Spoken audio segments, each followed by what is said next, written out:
Good morning, everyone. Good morning, Rabbi. Learning Mishna, Yevamos, Perek Zayin, Chapter 7, Mishna Dala, Mishna 4. Okay, so let's read the words in the Mishnah, then we'll explain each part.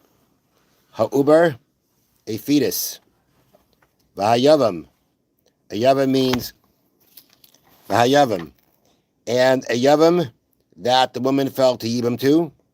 V'ha'erisin, or the fact that a woman had erisin done on her. Erisin means betrothal. It means when you give her the ring before the chuppah, which makes her your wife. V'acherish, or a deaf mute. Ubein tesh hashana v'yom echad, or a young man, a boy, 9 years and 1 day.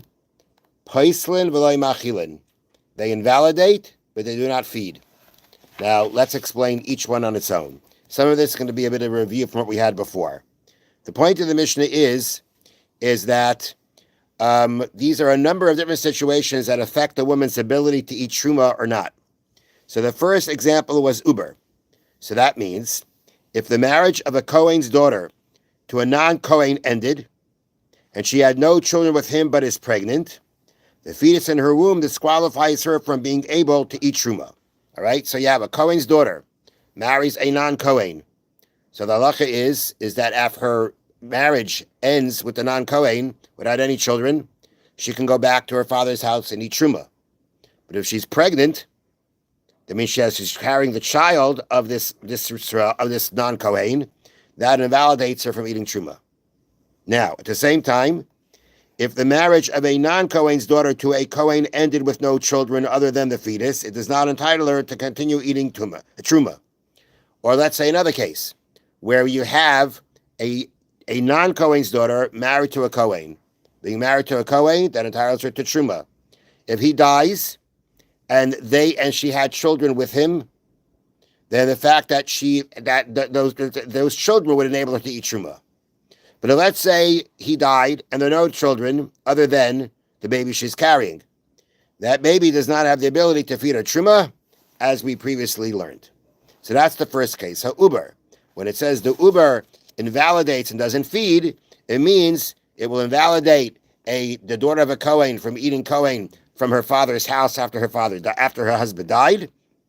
And not feeding means that if it's a non-Kohen's daughter married to a Kohen, the fact that she's carrying the Kohen's child does not enable her to eat truma. The uber, the fetus, cannot feed her truma. Next, v'hayavim. Now, yavim, we understand the case is, as that's what we're learning, right? A man was married, he died without children, and now his wife falls for yibam to his brother.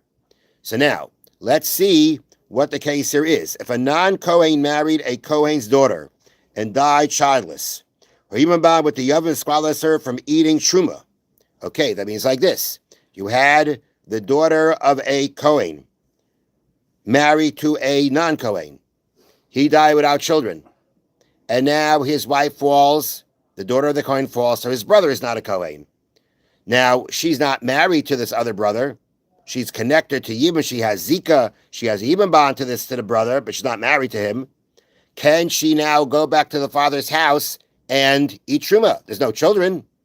And typically, if the daughter of the Kohen can go back to her father eat truma, if there's no children from the non-Kohen husband. But in this case, there's something else. There's the Yibam bond. There's a Yibam connection. And that Yibam connection is what says she cannot go back to the father and eat truma, even though she's not married.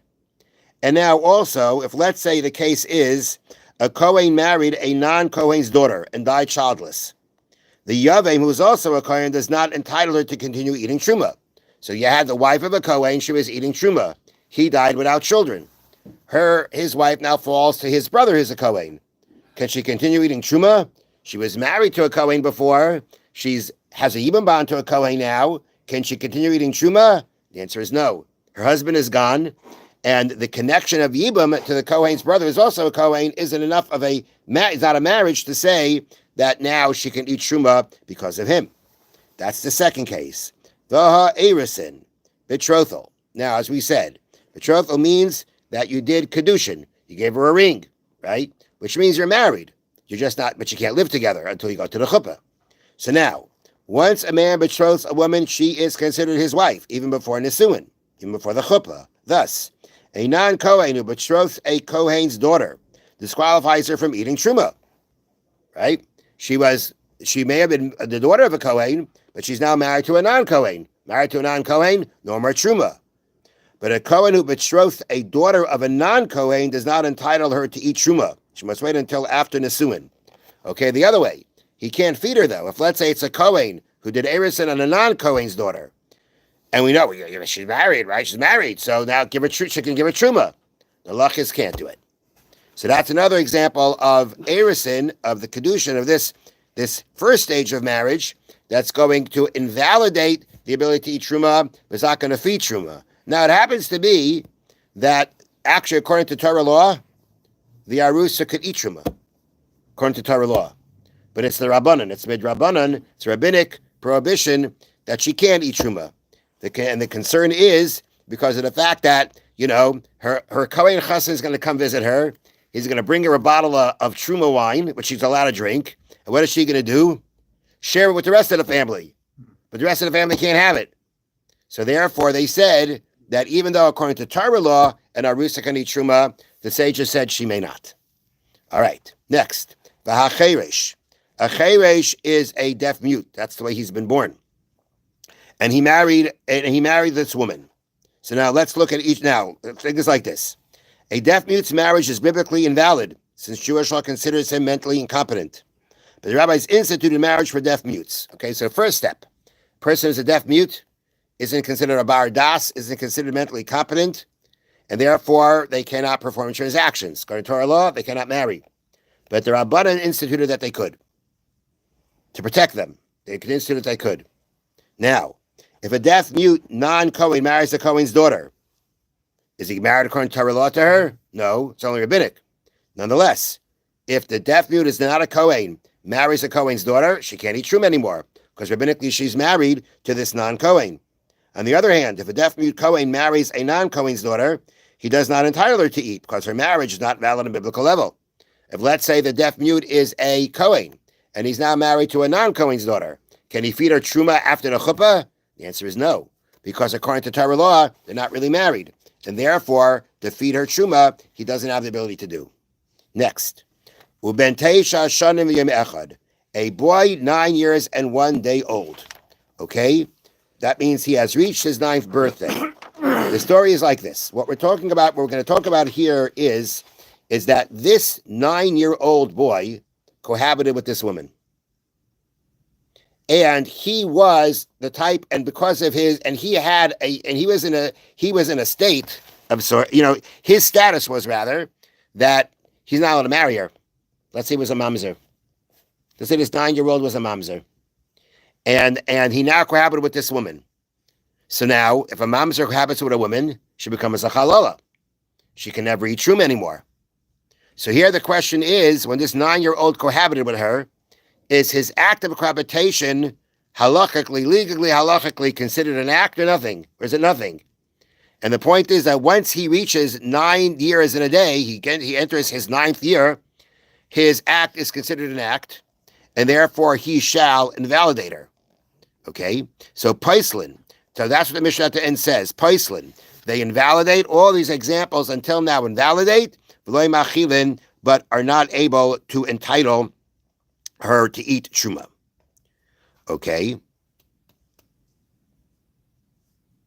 Now, Mishnah continues. Another case. Safek shu, well, similar, but an added case. Safek shu ben teisha shana v'yem echad, safek she'enai. Let's say we have a doubt. We're not sure. Is he 9 years old and a day or not? Or safek hevi shtei sa'ares, safek lehevi. Or the question is, has he brought 2 pubic hairs or not? Now let's explain.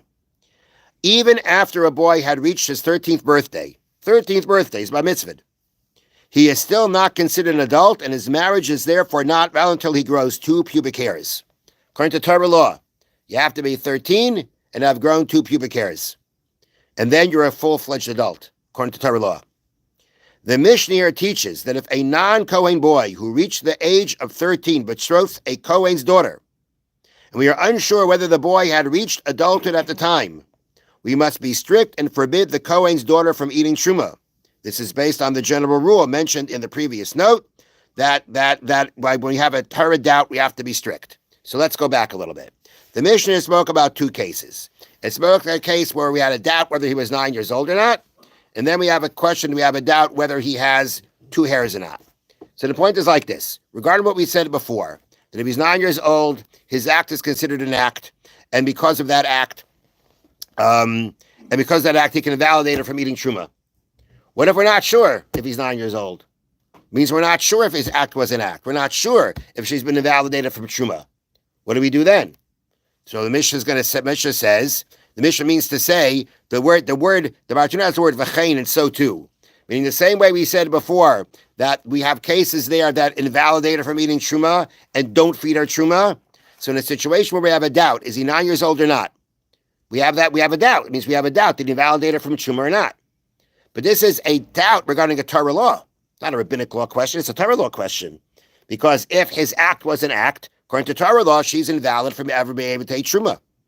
So when we have a doubt in a Torah law, the rule is, got to be strict. And therefore, when we have a doubt, was he 9 years old or not? We have to be strict and say she can't eat truma anymore. The other case is, now, is he a gadol according to Torah law? Is he an adult according to Torah law to be able to get married, be able to perform a kedushin? So the case is that this 13-year-old performed a kedushin. He was a non-Kohen. He performed kedushin on a Kohen's daughter, and we're not sure, is it kedushin or not? Because does he have the two pubic hairs or not? We don't know. We don't know at that time. We didn't know at that time, did he have them or not?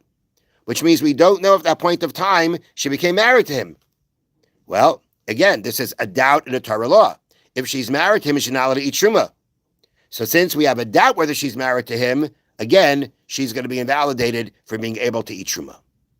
And now one last case here in the Mishnah. Naval habayis alav al bas achiv. Ven yodua eza meis rishon. Okay, here's the story. A house collapsed upon a man and his wife. And this was a man and his niece. He was married to his niece. He was married to his brother's daughter. Okay? Now, the halacha is, as we had at the beginning of the Masechta, if a man is married to his brother's daughter and he died without children, and his daughter falls to Yibam to her father, is there Yibam? Absolutely not. There's no Yibam, there's no Chalitza, scot-free. If he has a second wife, she's also scot-free. She's a Tsaris Erva. She's the co-wife of an Erva. She's scot-free. She goes free. Okay? We also learned previously, if this man had two wives, one wife was his brother's daughter, one wasn't, and then, let's say the brother's daughter, he divorced the brother's daughter, his brother's daughter died, that wife died, and then he died without children. So the only one left to fall to Yibam is the co-wife. Since at the time that he died in Yibam, and if she fell for Yibam, there was no Erev in the marriage, she wasn't the co-wife of the forbidden marriage, she has a din of Yibam. She has to have a Yibam or Chalitza done to her, up to the brother-in-law. Now here's the case. The house collapsed on the husband and wife. We don't know who died first. If he died first, right? If he died first, now the case here is, right? The case here is that he has another wife, okay? So now, if he died first, then that means that both his wives fell for him at the same time. His niece, his brother's daughter, and the co-wife. That means you have an erva, and a tsaris erva, and a co-wife falling together for Yibam. They're both free. But if, let's say, his wife, who was his brother's daughter, died first in the collapse, that means he died afterwards. That means that when he died without children, the erva wasn't married to him anymore. His relative wasn't married to him anymore. There was only the co-wife. And then the co-wife does need Yibam. So what do you do now? You have a doubt. What do you do now with the co-wife? Does she need, is there a din of Yibam on her? Is there a din of Chalitza on her? What's the din? So the halacha is, Tzarasa chayletzes v'la misyabemes. The co-wife gets Chalitza, but no Yibam, because we have a doubt. In case it came out that she was a tsaras erev, if it came out that the husband died first, so then it comes out that the brother-in-law may not do Yibam on the co-wife, and he's not even allowed to marry her. He's not allowed. But if it comes out that it was the husband who died first, then it comes out that both women fall for Yibam, and she's free to go. So what do you do with her? You can't let her go free on her own because maybe she has Yibam on her. But you can't perform Yibam because maybe there is no Yibam here. So therefore the halacha is, you give her chalitza to make sure that everything's taken care of. That's what it means over here when it says, Nafal abayas alav abbas achiv, if the house fell on him and on the daughter of his brother, then Yadua Eza Meish Rishon, is not known who died first. Sarasa chayletz islamis yabemes, the co-wife gets chalitza and no yibum. Have a wonderful day.